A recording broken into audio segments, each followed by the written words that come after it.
All right, an issue, or I would say more of a gripe. It's not even really an issue with the fuel gauge. Um, you see, it's obviously almost to 3/4 full, and on this tank, I reset it every time. I just like to see how many miles I get on a tank. It's at almost just about 100 miles for the tank, and it actually didn't go below the full line until about 70 miles or so, which is about average. And I'm not a light driver at all. I'm not supposed to be driving this for fuel economy, but I have issues. So, anyways,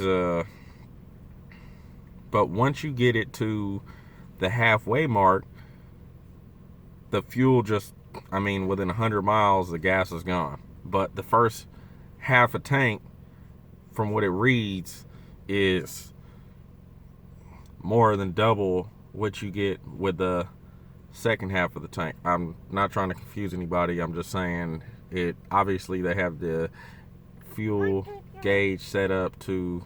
Okay, I hear you, buddy.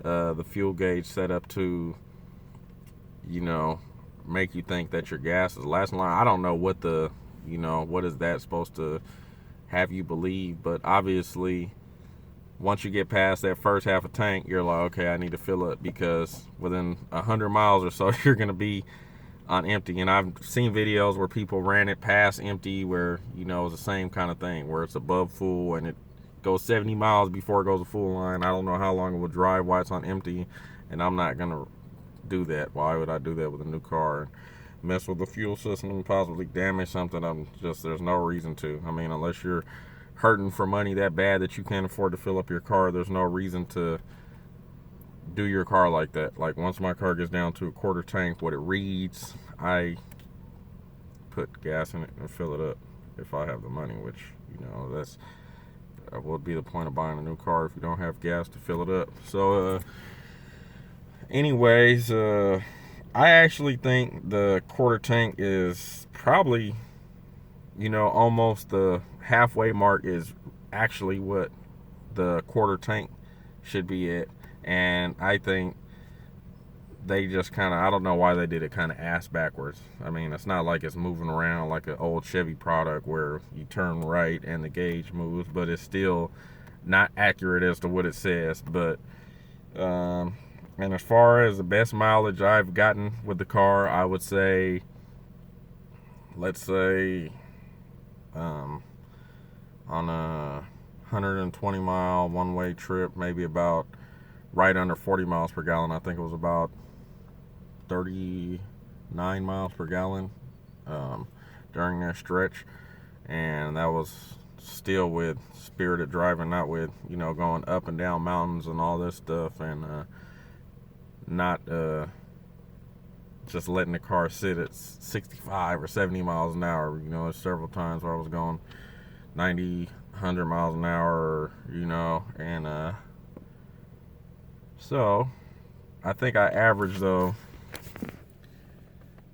26 miles per gallon since I've got the car. That's about what it's averaged, between 26 and 27 miles per gallon in mixed driving.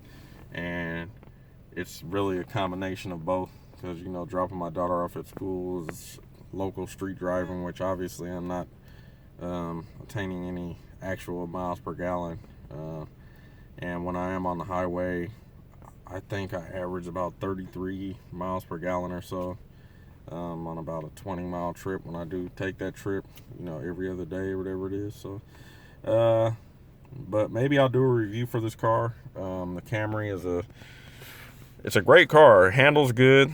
You seen the wet acceleration with traction control off. It spun, but there was no wheel hop really. In my Honda, I have a 2015 Sonata Eco. It's a little 1.6 turbo with a 7-speed dual clutch automatic.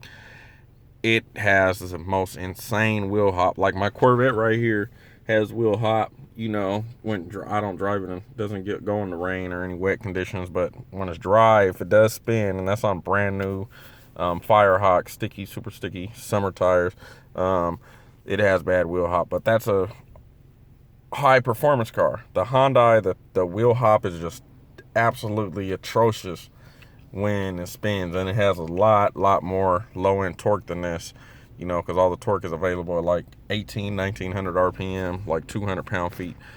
But all right, guys, take it easy.